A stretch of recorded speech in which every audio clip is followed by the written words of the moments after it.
Hello, I'm Denise. We all like shopping, right? You know, those moments when you feel down and say, why don't I just go to a mall and shop around? And then you come home with numerous bags with things you actually don't need, but with a strange feeling of relief. I can tell you how sometimes such an innocent hobby can become obsessive or even dangerous. I was in high school when my life suddenly turned into hell. Everything was going perfect. Loving family, nice friends, a wonderful boyfriend. When everything is going fine, at some point you start suspecting that it can't last for ages. And indeed, at my sophomore year in March, things started crumbling. My parents made a huge argument and didn't talk to each other. I even heard some conversations about a divorce. I got nervous because of that and couldn't concentrate on my studies, and my marks went down. And the cherry on top? I caught my boyfriend cheating on me with my best friend. All these are unpleasant things, but if you put them together, they can be unbearable for a teenager. Unfortunately, for the first time in my life, I had a nervous breakdown and I had no idea how to handle it. The worst thing was that I had no one to confide in. My parents had other problems and I had neither a best friend nor a boyfriend anymore. I didn't want to bother people who weren't very close to me, and I didn't want to be too personal with them either. I had the only choice, to deal with my problems on my own. Everyone fights stress in his or her own way. Some people start studying obsessively. Too bad it was not my case. Many people start overeating, or vice versa, stop eating at all. There are many other ways to keep yourself distracted. Doing lots of sports, binge watching series one after another, and many, many more. I found my very own way to decrease stress, which was shopping. I remember once my parents had a particularly heated argument, and I escaped from home just to stay on my own in silence for a while. Where can I go, I thought. Of course, the mall. Lots of people, crowded shops, food court, a perfect place to hide from your thoughts.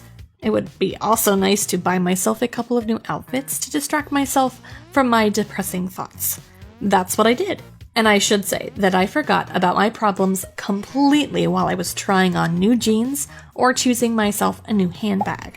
I came home elated and decided that I needed to go shopping more often. In all that depression, my body didn't get endorphin anymore, so I felt an urge to repeat my mall stroll very soon. I had some money saved, and I had a possibility to go shopping at least once a week. I was quickly becoming an addict. At some point, I wanted to buy more things more often. I was doing it not because I needed anything, but because I had the necessity of positive emotions I received while shopping. In a couple of months, I realized that I was quickly running out of money and a place in my room to keep all the things I was buying. But it didn't bother me at all.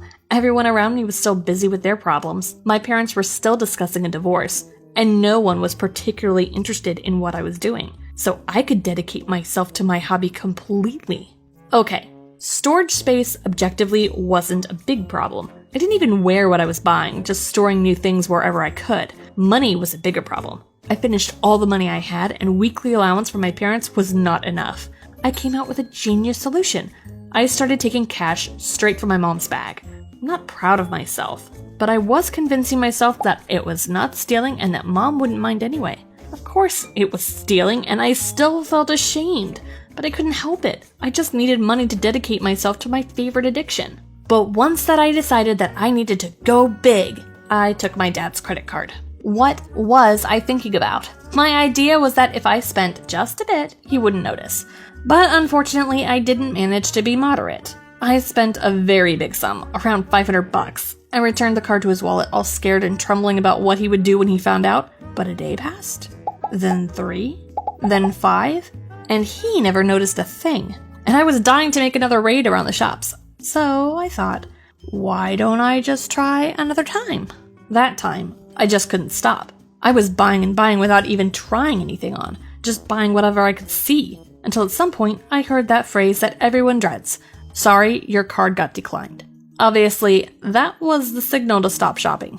Of course, I got worried, because why on earth would a credit card be blocked? I got an answer home where I was greeted by my dad, absolutely furious.